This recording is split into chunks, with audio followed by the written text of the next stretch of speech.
Silence is not surrender. It is not hesitation, nor is it the absence of will. Silence is the architecture beneath power. It is the breath before the blade falls. It is not what the weak are left with.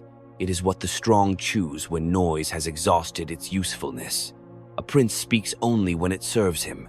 The rest of the time he watches, he listens, he calculates.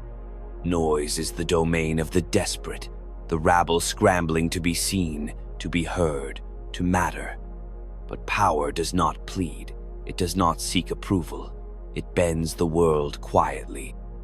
It moves in shadows, not because it fears the light, but because control is clearest when it is invisible. A ruler who cannot master silence will never master the storm. The most dangerous man in the room is not the one who shouts. It is the one who watches while others reveal themselves. In courtrooms and councils, in bedrooms and boardrooms, the same law applies. The tongue is a traitor long before the dagger appears.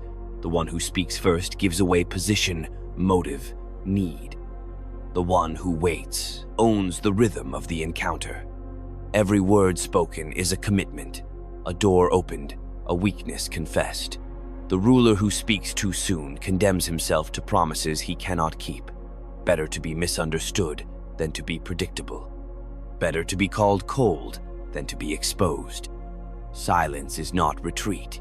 It is the sharpening of the blade behind the curtain. In a world where loyalty is conditional and alliances are rented, the one who speaks less bleeds less. Because every alliance carries the seed of betrayal, and betrayal, like ambition, feeds on information. The less you reveal, the fewer knives find your back. There is a rhythm to command, a tempo to fear. Silence is not offbeat. It is the pause that makes the next move undeniable. Think of the lion before it strikes, the pause before the verdict. The moment before armies charge, that is where dominion begins. Many mistake transparency for strength. They believe power must explain itself, that the ruler must confess his soul to the people. But the people do not crave honesty, they crave certainty. And certainty is built not from truth, but from control. Silence allows the ruler to be anything feared, loved, unknown, and in that ambiguity lies dominion. Even in exile, silence is armor. When the world turns against you, when former allies feast on your fall, when the crowds cheer your demise, say nothing. Every word you utter will be used as evidence. But silence becomes myth. They cannot twist what you never said. They cannot kill what they do not understand. In politics, clarity is a luxury for those without enemies. The rest must live in the half-light, where silence is the only language that does not betray. The silent prince is never absent. He is simply elsewhere deeper, calculating, waiting. While the others burn through their influence in the theater of appearances, he stockpiles his truth like gold. Let others debate. Let them moralize. Let them posture. The sovereign walks alone, mouth closed, eyes open. Because the game is not played with opinions, it is played with consequences.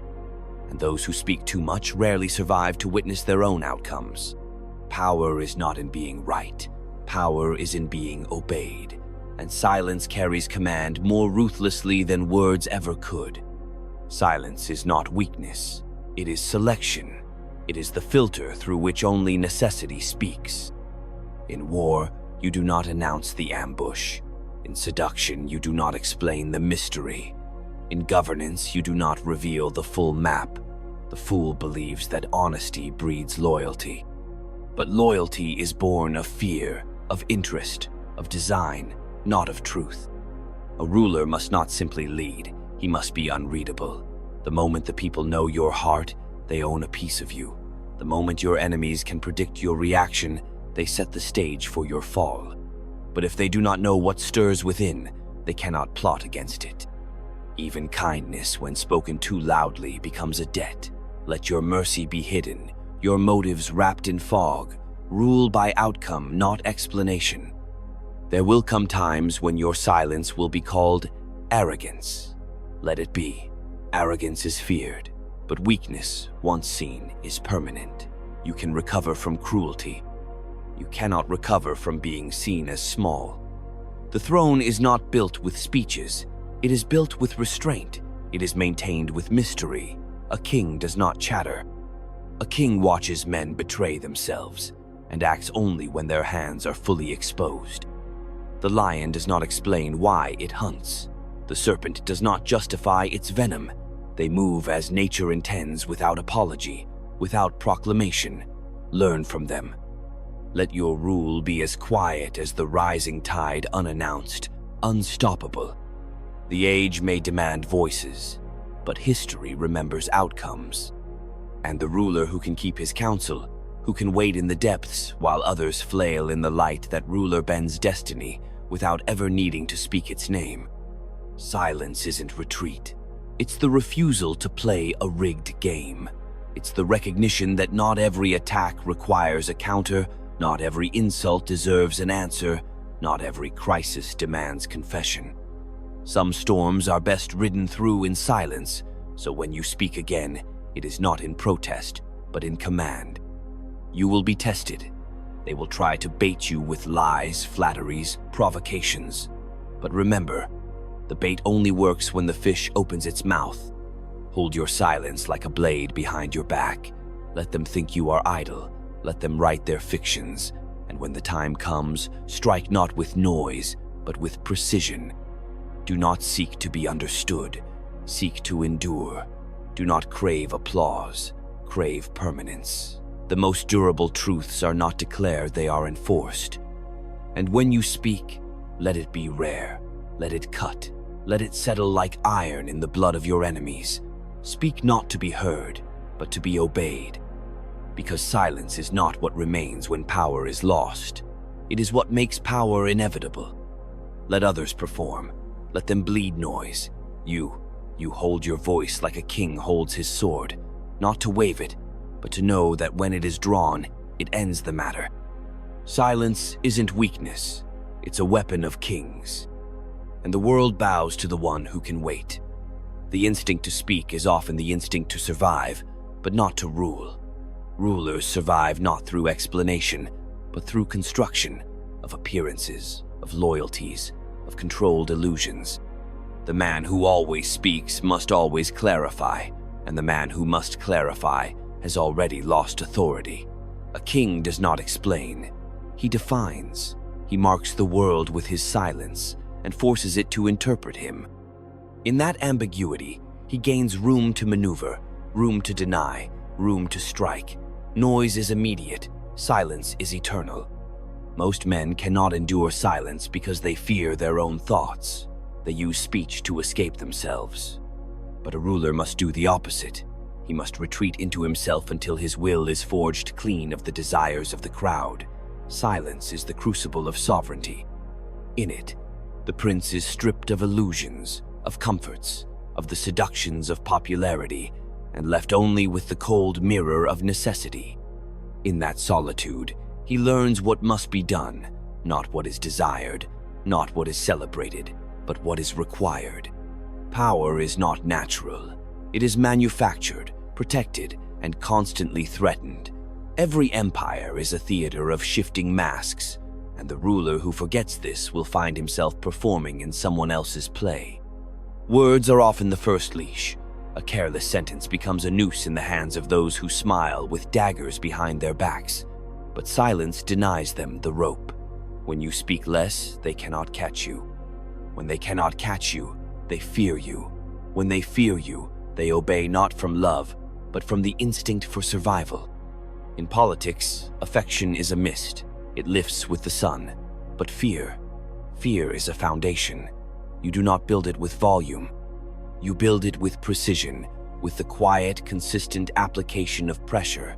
A ruler who is feared but unpredictable is a force of nature. The unpredictable cannot be mapped, and the silent cannot be provoked. Silence breaks the rhythm of the opposition. It denies them a dance partner. It turns every conversation into a monologue they fear may be watched. That paranoia is worth more than any speech. Betrayal is never loud at first. It whispers, it waits, it watches. So too must the ruler. The enemy is not always in the distance often. He dines at your table. And when that day comes, when the smiles shift, when the loyalty cracks, the silence you kept becomes your greatest ally, because silence remembers. It holds every promise made, every gesture, every pause. And it can be turned into action without warning. That is the power of the unsaid. It ages well, it accumulates weight, and when released, it devastates. You must understand, the world does not reward the honest. It rewards the effective. Virtue has no throne unless it is useful. Morality is not a guide, it is a language. And like any language, it can be twisted, used, rewritten. The one who controls the narrative controls the memory of events, but silence. Silence lets others write your myth while you write your future. A word can be denied, but silence never has to be taken back. It protects you from contradiction, from confession, from the stains of premature allegiance. Consider the sea, vast, cold, unyielding. It does not explain its depths, it simply swallows. That is the silence of the state, the silence of command. The leader must be like this, wide in perception, restrained in expression, deep in patience, and merciless in action. Because every era births its Judas, every alliance its Brutus. And when the time comes, when knives emerge from sleeves and friendship rots into treason, you must be the one who already knew, and knowing, said nothing until it mattered. There is no loyalty that does not bend under pressure, no oath that outlives its usefulness. Men follow rulers not because they love them, but because they believe they must. That belief is not sustained by affection, it is sustained by the weight of consequence. And silence is heavy. It implies a knowing, a watching, a calculating that unsettles those who seek to disrupt your reign. The loud ruler is always questioned. The silent ruler is feared because they wonder what you know, what you're planning, what you've already decided in your quiet hours. And if you do speak, do so with purpose. Words should fall like verdicts, not like confessions. Speak like a judge, not like a man seeking forgiveness. Let your enemies read into your silences, and your friends respect them. The former will fear a trap, the latter will believe in your discipline. Both are useful, never seek to be relatable. The leader who is too familiar becomes dispensable. Mystery, not intimacy, sustains the aura of rule. If they feel they know you, they will begin to feel they can replace you. Time serves the quiet ruler, because time exposes the impatient. In war, in politics, in seduction, the one who breaks first loses. Silence is the posture of endurance. Let your adversaries waste themselves with reaction while you accumulate advantage. Silence lets the battlefield shift in your favor without revealing your hand. The greatest victories are not declared in advance. They are understood only in hindsight, when it is too late to resist. To govern is to play a game where every smile may be a disguise, every gesture a feint. In that theater, silence is not absence, it is authorship. Every regime is built on perception. Stability is a performance, and in performance, pauses are powerful. The silence before the decree, the delay before the retaliation, the distance between the slight and the revenge. These are tools, and the ruler who uses them wisely controls not just the plot, but the tempo. That is the essence of command, not to act often, but to act with inevitability. And silence makes your actions feel inevitable, because when you speak little, every movement is amplified. Every decision, a signal, every change, a shift in the order of things. One must never be too readable. If they can read your face, they will learn to manipulate it. If they can read your heart, they will hold it hostage. So, you must become unreadable not by being distant, but by being composed. Let them see what you allow. Let them guess at the rest. Let them waste their energies trying to decode you. Because the energy they waste is power they surrender, and every misreading is a weapon turned backward. Even those closest to you must not fully know your silence. It must contain layers. reserve within reserve, thought within thought, because even those you trust may one day be used against you, not always by choice, but by pressure, leverage, compromise. In power, everyone is a potential liability, not because they are evil, but because they are human. And humans talk, they confess, they seek comfort. The ruler does not, he calculates. It is not cruelty to withhold yourself, it is discipline. It is not cynicism to suspect loyalty, it is prudence. You must never confuse sentiment with safety. The state has no heart, it has only interests. The moment you forget this, the moment you speak from hope rather than design, you place your crown in someone else's hands, and they will drop it. This is not a world for open hearts. It is a world for strong hands. And strong hands are built in silence, not in applause, not in sympathy, but in the quiet grip of command. The crowd does not understand what it means to carry the weight of a realm, to live without confidants, to see everything and say nothing. But the ruler must carry this burden, because the moment he seeks to be understood, he becomes vulnerable to those who understand him too well. You must endure solitude without self-pity. You must watch betrayal without spectacle. You must accept that leadership is not a privilege, it is a sentence. A life where trust is rationed, where peace is temporary, where every smile is a negotiation. And in this life, silence is the only true ally. It keeps you close to your instincts. It protects your intentions. It gives you time to adjust when the world shifts, as it always does. A storm does not need to explain itself. It arrives, it changes everything, and then it leaves. Be like that. Let your silence announce nothing, but prepare everything. Let your enemies grow bold in the void. Let them reveal their hands. And when the time comes, do not raise your voice, raise your standard. Let your silence end in action, not in conversation. Because in the end, history remembers outcomes, not arguments. Thrones are not earned by being understood. They are taken and held by those who understand what must never be said. The path of command is paved with withheld truths, not lies, but omissions deliberate, surgical. Not every fact is a weapon, some are anchors. To disclose too much, even to those you trust, is to allow the architecture of your power to be mapped, studied, and eventually undermined. Secrecy is not paranoia. It is the acknowledgement that human nature, when pressed, will always seek leverage. And knowledge, even affectionate, even intimate, is leverage. The ruler must exist just outside the reach of certainty. That distance becomes majesty. That mystery becomes survival. People do not obey the most transparent leader. They obey the one they cannot define. The unknowable evokes awe. It suggests depth. It evokes the primitive fear of what moves in the dark. And fear, properly shaped, is loyalty that does not need to be renewed. When your silence becomes legend, you cease to be merely a man. You become a presence, a shadow that shapes decisions, a silence that demands interpretation. You become not a politician, but an inevitability. Noise is where weakness gathers. The need to defend, to justify, to apologize, all of it feeds on the impulse to speak. But power is not justified, it is asserted. The ruler owes no explanations to the governed, only results. Those who serve you need clarity of command, not clarity of conscience.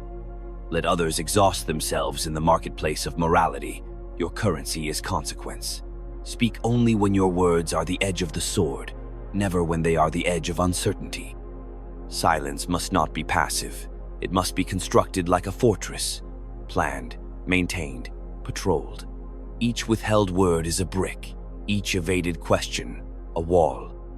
Each ambiguous gesture, a sentry. You build your sovereignty not only by the commands you give, but by the secrets you keep. The state is not strengthened by how much the people know, but by how little they need to know. Stability depends on silence, because transparency is not clarity, it is vulnerability. And when power is vulnerable, it bleeds. You cannot control the hearts of men, but you can shape their expectations. and silence is the scalpel with which you carve those expectations into fear or hope.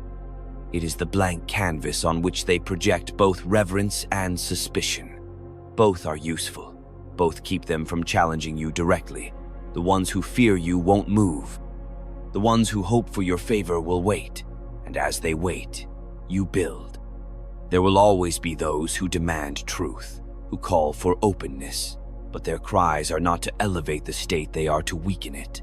They want to know your motives, so they can debate them. They want to see your thoughts, so they can fracture them. But thoughts, once seen, can be distorted. Motives, once spoken, can be manipulated. Silence denies them both. It gives them nothing to seize, nothing to deflect, nothing to weaponize. Silence leaves them talking to themselves, and it is in that solitude that their cause decays. Remember this: the leader who speaks to please the people becomes their puppet. But the leader who listens in silence, who lets their desires rise and fall like tides, who intervenes only when necessary and always with force, that leader becomes a god in their eyes. Not because of divinity, but because of distance, because of silence. Because gods do not explain themselves, they act. And in their silence, men build temples. But silence also serves in war. When the drums sound and the banners rise, the loudest general often loses. The silent one is preparing. War is not won by passion, it is won by timing. And silence is timing. It allows you to measure the terrain, the morale, the weakness. It allows you to know where the enemy expects you to strike, and then strike elsewhere. It buys you the luxury of surprise. And surprise, in politics as in war, is the closest thing to absolute victory. Silence is not stagnation, it is coiled movement. It is the tension in the bow before the arrow flies. It is the tightness in the muscles before the sprint. Those who mistake it for indecision will soon learn its purpose.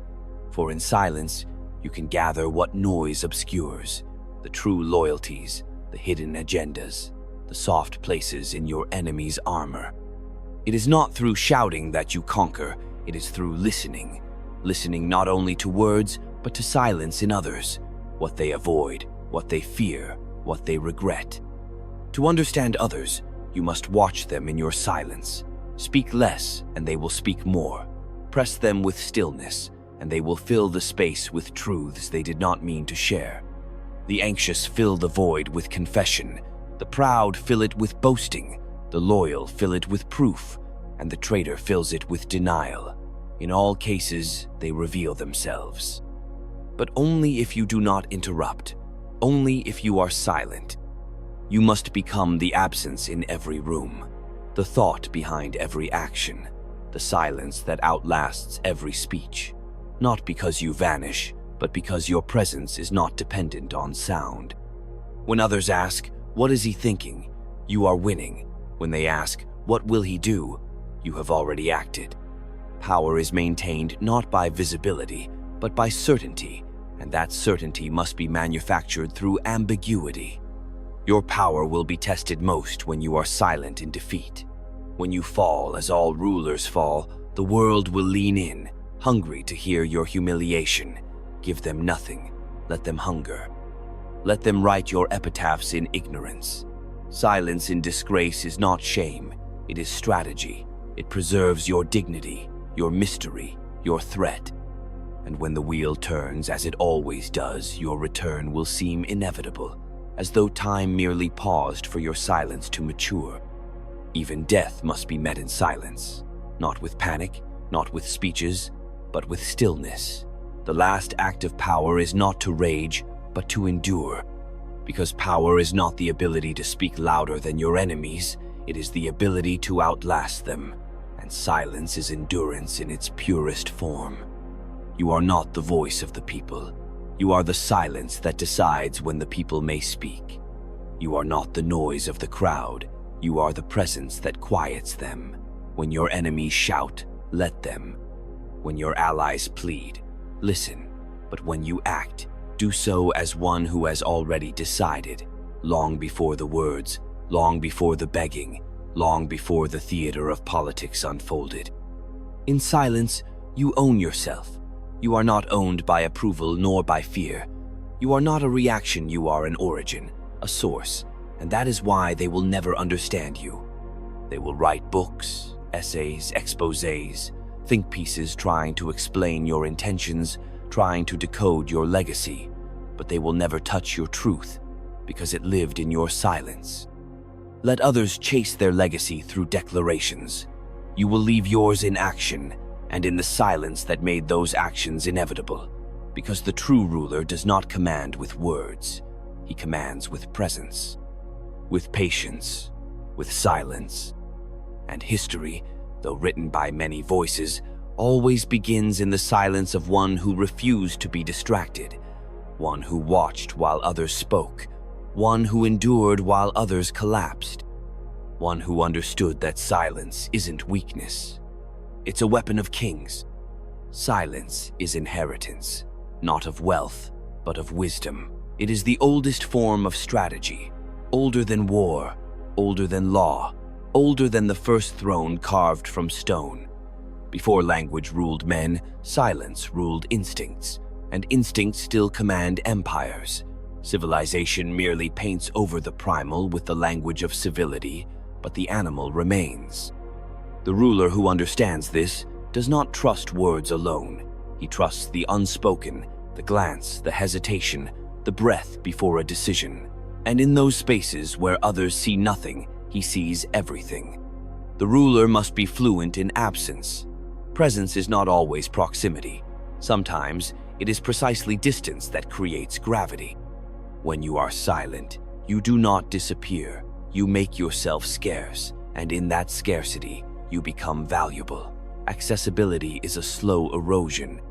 Let yourself be overseen, overheard, overexplained, and you will be treated like all things common, with use, then with boredom, then with disdain. Silence is the antidote. It makes you rare, and rarity breeds reverence. Do not misunderstand. Silence is not a refusal to speak. It is the refusal to be reduced. When you withhold, it is not because you have nothing to say.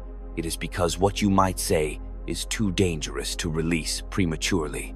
It is because the world has not yet earned your clarity. You wait, not because you are unsure, but because timing is the spine of strategy. The difference between power and ruin is often a matter of when, not what. In councils and chambers, in summits and shadows, the same rule applies. The one who listens longest sees furthest. Not just what is said, but what is meant. Not just what is offered, but what is withheld. The ability to hear silence in others is born of practicing it in yourself. If you cannot sit with your own stillness, how will you hear the fractures in theirs? The pulse of betrayal is often faint, but it speaks in omission, in the sudden over-explanation, in the eyes that glance too often. Silence sharpens your vision until even these tremors become loud. There are many kinds of rulers. Some rule through affection, others through spectacle, many through law. But the enduring ones, the architects of empires that stretch beyond their own breath, rule through restraint. They master not just their court, but themselves. They do not indulge every impulse, nor respond to every provocation. They are deliberate not because they are slow, but because they are sovereign over their own instincts. And this sovereignty begins with silence. Do not confuse patience with passivity. Patience is directed silence. It is not the absence of desire. It is desire under discipline. The ruler feels every pressure, every insult, every ambition, but he does not flinch. He allows time to ripen his revenge, his reform, his consolidation. When others act on the first impulse, he waits for the second, the third, the final one, the one that guarantees the outcome. To rule is to allow time to become your accomplice, and silence is how you meet it on equal terms. The most powerful decisions are made before the meeting begins, before the council is assembled, before the nation listens. And when those decisions are made in silence, they arrive fully formed, immune to debate. The ruler who speaks too much allows doubt to enter the room. The one who speaks once clearly, coldly, ends the matter. Let that be your habit. Act as if your word is not subject to the wind of public thought, but carved in the stone of the state. In that posture, you make every word more than a sentence, you make it a signal. There is a kind of silence that is not emptiness, but presence. When you walk into a room and say nothing, but the air bends around you, that is the silence of command. It does not need introduction. It announces itself by what it withholds. Men rise to speak to fill the space it leaves. Women recalibrate their posture. Advisors measure their tone. Enemies question their plans. That kind of silence is not cultivated in days. It is earned through control, through force, through consistency. It is what remains after everything unnecessary has been stripped away. In the most critical moments, coups, crises, war councils, collapses, the loud die first. They reveal their terror, their need, their uncertainty. The ruler, if he is wise, remains still. He lets the chaos swirl around him until it burns itself out. And when he moves, when he speaks, the contrast is deafening. He becomes the eye of the storm. Not because he is calm, but because he chose calm as his tactic. Emotion is not your enemy. Undisciplined emotion is. Let your fury grow cold before you wield it. Let your joy be concealed until it is strategic. Let your silence be the mask through which all other forces are filtered. Control is not control over others. It is control over yourself in front of others. The sovereign who panics, who overcorrects, who appeases, becomes a prisoner to the perception he failed to manage. But silence allows recalibration. It buys you the moment to change direction without revealing the pivot. It hides your weaknesses until they can be reinforced. It lets you recover without appearing to retreat. In silence, even failure becomes preparation. The crowd loves a voice until it doesn't. It loves a confession until it demands a sacrifice. Do not fall for the seduction of visibility. It will offer you glory and then ask for your soul. Let them praise your silence as wisdom. Let them fear it as distance. Either way, it keeps them from consuming you. You are not their entertainment. You are their axis. And an axis does not shout, it turns quietly, and the world turns with it. You will be told that silence is outdated, that the modern ruler must be seen, must be heard, must perform. Let them perform. Let them bleed across stages and feeds and screens. And when they burn out, when the performance becomes parody, you will remain, because performance dies without applause. But silence does not require an audience. It simply is, unyielding, untouched. Let your ambition be silent. Let your vengeance be silent. Let your sorrow be silent. Let every high and low be folded into stillness. Then, when you emerge not daily, not eagerly, but when the time demands it, you will seem inevitable, not because you shouted, but because you waited. And this is the paradox they will never resolve, that the quietest ruler outlasts the loudest storm, that the one who says least often sees most. That silence, in the hands of the calculating, is not absence, it is authorship. The people will measure your reign by your words. Let them. The wise will measure it by your silences. And the wise always write history. Power ends not with thunder, but with silence. The ruler who understands this does not seek applause at the dusk of his reign. He does not crave vindication. He does not explain his legacy to those who never understood his rule. He withdraws into the same quiet from which he emerged, not in defeat, but in design. His silence at the end is the final act of command, a final refusal to be owned by the judgment of men. Because judgment is always noise, the desperate hammering of the many against the shape cast by the few. Let them speak. Let them analyze, accuse, praise, distort. Their words are wind. What endures is structure. What lasts is the machinery you set in motion when no one could see your hand, the alliances you made in shadow, the enemies you allowed to believe they won, the institutions you molded with the pressure of silence, the fear that outlives your face. Do not linger for the curtain call. History is not kind to those who beg it to remember. It remembers what it cannot fully understand. It is drawn to silence, to ambiguity, to figures who left just enough unsaid that their names became questions. That is how power extends beyond breath, not through noise, but through myth. And myth is the silence that survives speech. Your legacy is not a monument. It is a calculation that continues to pay dividends long after your voice is gone. It is the fear that certain men still feel when they hear your name, though they smile in public.